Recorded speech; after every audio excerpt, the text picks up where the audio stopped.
Hello to everybody. After Chrysula made a so interesting presentation of theoretical things connected with the outer space, I will share with you my own experience.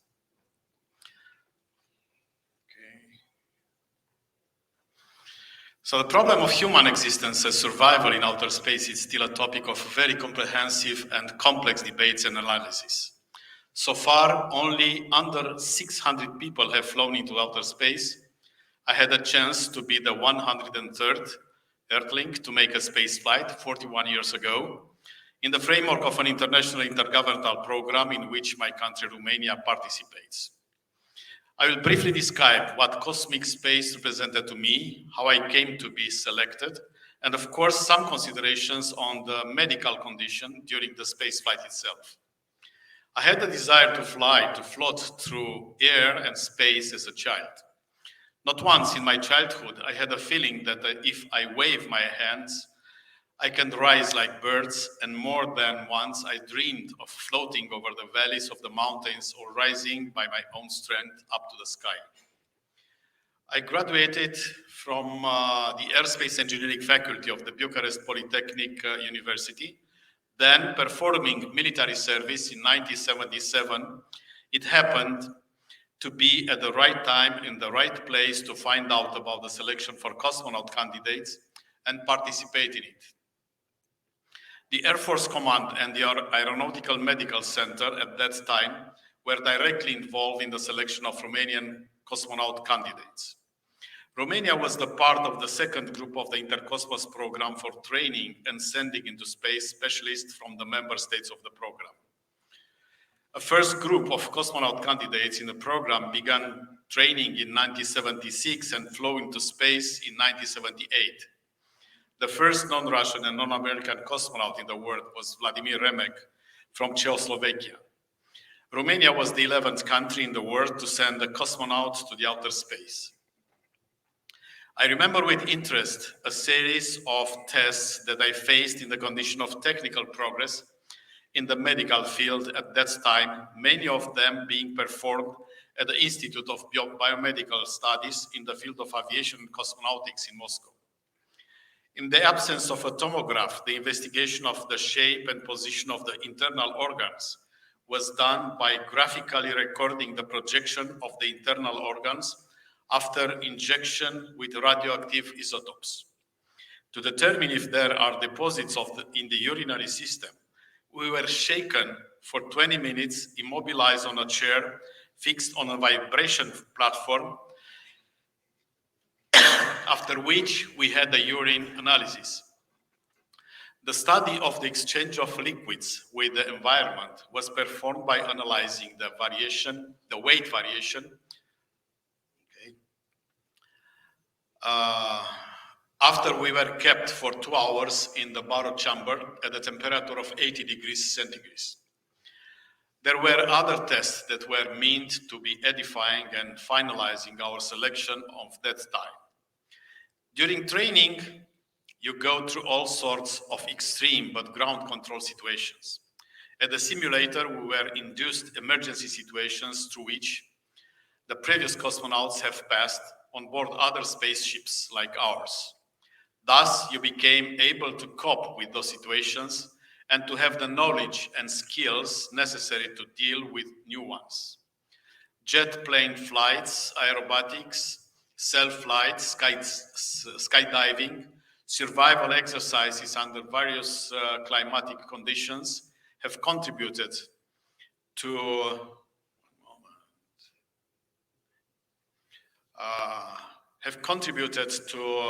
the new situations.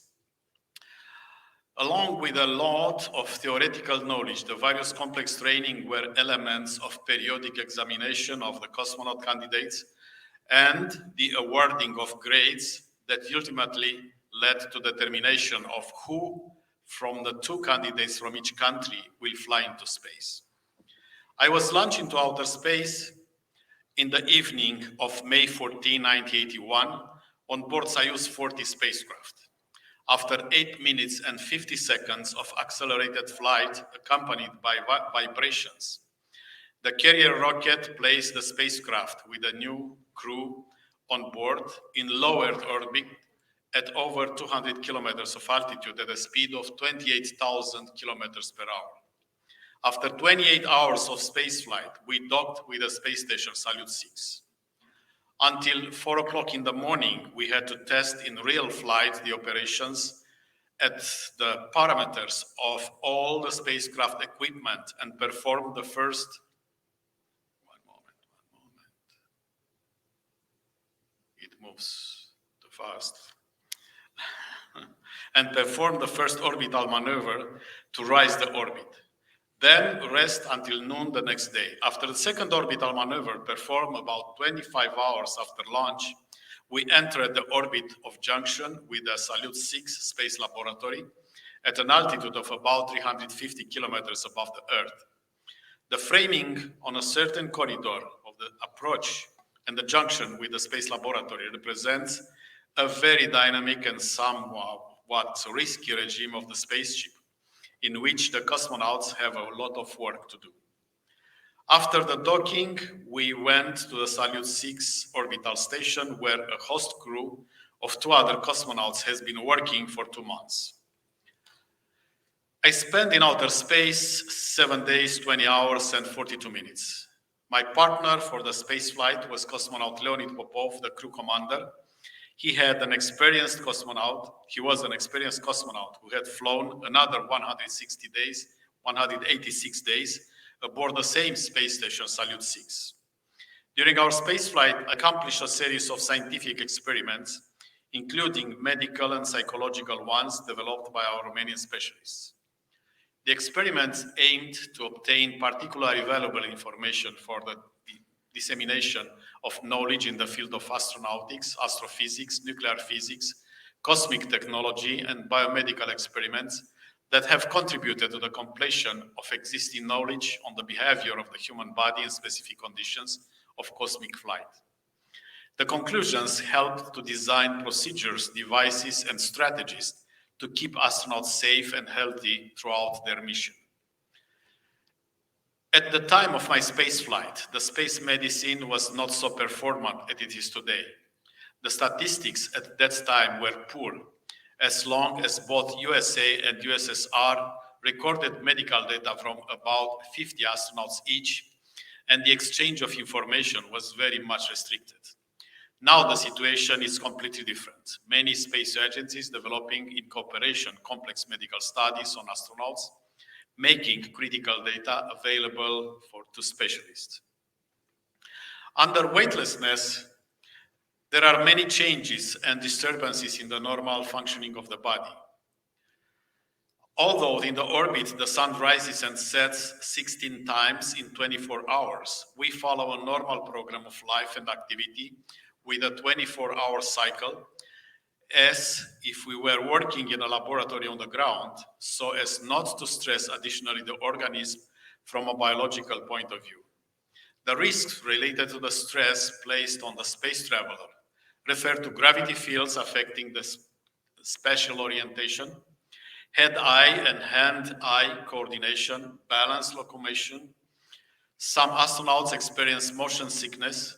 The stresses refer also to isolation, confinement, hostile close environments, space radiation, distance from Earth. Myself, I had blood circulation disturbances with the afferent consequences, changes in the osteomuscular system, metabolism changes, olfactory disturbances. The feeling on the first days in weightlessness, due to the change of hydrostatic blood pressure, is that you sit upside down, the upper body being overfed with blood, and that your feet are cold due to their poor blood supply. A challenge for any cosmonaut is the three-dimensional free-floating movement inside the space laboratory. In time, you get to do it by avoiding hitting the things around you and constantly controlling the orientation in space. The vestibular apparatus, it's also disturbed in the absence of gravity. At first, you feel the need to determine where it's up and where it's down. This attempt often creates false sensations that pass after a few days of weightlessness when you are already used to the three-dimensional free-floating. The lack of gravity creates the feeling that you have no head. The neck muscles are not longer stressed and give you this false reaction. More than once, I felt the need to press my head into one of the walls of the space station, pushing my feet against the opposite wall. In outer space, I slept in the sleeping bag tied to the ceiling of the space station. I felt the need to feel a pillow under my head, as I was used to on Earth. But this could not be done due to the lack of weight of the head. About 2 days, I was a little bit stressed by this situation. Then I adapted and fell asleep quite normally. In weightlessness, when you breathe in a quiet atmosphere, around your airways, expired carbon dioxide accumulates and does not mix with the surrounding air without the help of a fan. I suffered this one the first night on board the orbital station, which led to an alarming condition that was resolved by more experienced colleagues by installing a fan in the area where I slept. Regarding the joints, I had, among other things, almost throughout the spaceflight, pains in the spine in the lumbar region. I woke up almost regularly around 5:30 in the morning in pain and felt the immediate need to move. During the first meals in weightlessness, I felt that the food stops in the esophagus, although the food bowl continues its way to the stomach. The sensation passed after several meals. On board the space station, my body suffered also from dehydration. I urinated quite a lot, but I did not feel thirsty. The reverse process occurred after I returned to Earth. In the first 2 days, I felt a permanent thirst, even though I drank more liquid than I would have drunk normally. An important problem in spaceflight is related to the level of space radiation and the total dose accumulated by astronauts during the space mission. Exposure to increased radiation can be associated with both short and long-term health consequences. An interesting phenomenon caused by the space radiation consisted in the fact that since I reached the extra-atmospheric altitudes, I saw in front of my eyes small sparkles, like small explosions of different colors, mainly white, red, and green. These were caused by the corpuscular particles in the cosmic radiation that hit the retina and created this sensation in the brain. This continued with a low intensity aboard the space station, then not paying any more attention to them, they had disappeared. The corpuscular radiation also passed through the crystalline of the eye and produced some fine streaks that after several years spread and create cataract. About 20 to 30% of astronauts arrive after years from spaceflight to perform cataract surgery. I'm one of them. Regarding the visual acuity, at the beginning, I had the feeling that it decreased, but after I adapted to the weightlessness and I felt less pressure in my eyeballs, regarding the surface of the Earth throughout the windows, I found that I see very fine details on the ground. During my spaceflight, I circled the Earth 125 times, traveling 5,260,000 kilometers with a speed of 28,000 kilometers per hour in 7 days, 20 hours, 42 minutes, and more exactly 52 seconds. The image seen from the outer space impresses you in many ways. What strikes as soon as you reach the extra-atmospheric heights is the thinness of the Earth's atmosphere. If you compare the Earth with an apple, the thickness of the atmosphere would not be greater than the thickness of its shell.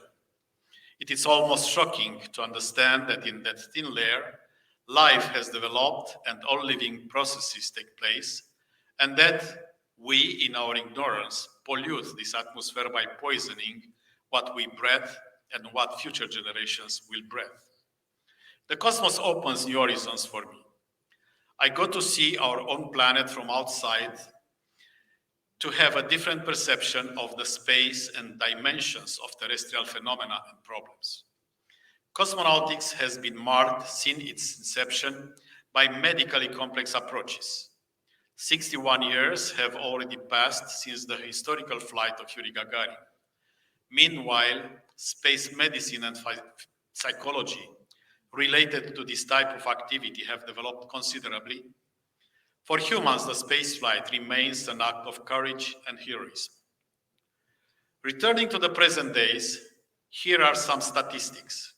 So far, the longest uninterrupted cosmic flight was 438 days, made in 1995 by the Russian doctor Valery Polyakov. The longest period Spain is spent in space is 879 days, reached by Gennady Padalka during 5 space flights. Peggy Whitson set the record on September 2nd, 2017, for most cumulative days living and working in space by a NASA astronaut at 665 days. She is considered the oldest woman as well in space, reaching 57 years on board the ISS. Mark Van de Hey broke the record for the single longest spaceflight by an American explorer at 341 days, returning from space this year in 2022. Christina Koch accomplished the longest spaceflight by a woman, 328 days on board the ISS, returning from space in February 2020. The youngest cosmonaut in the world at the time of the spaceflight, and the second cosmonaut of the planet, German Titov, was 26 years old when he accomplished his spaceflight in 1961. The oldest astronaut into space was John Glenn, who flew into space for the second time in 1998 at the age of 77.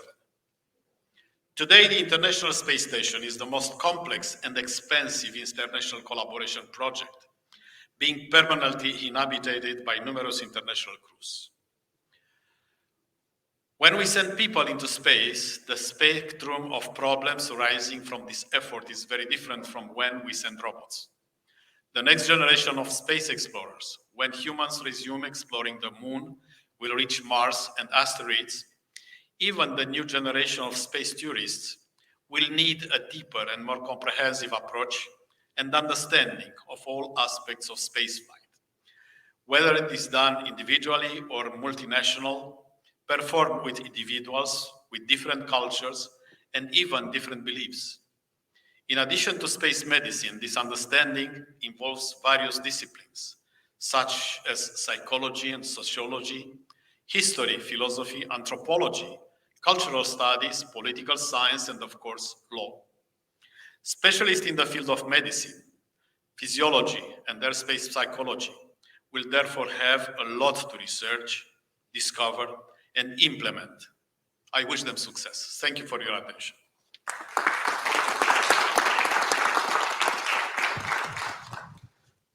Thank you very much for these unique experiences and sharing them with us.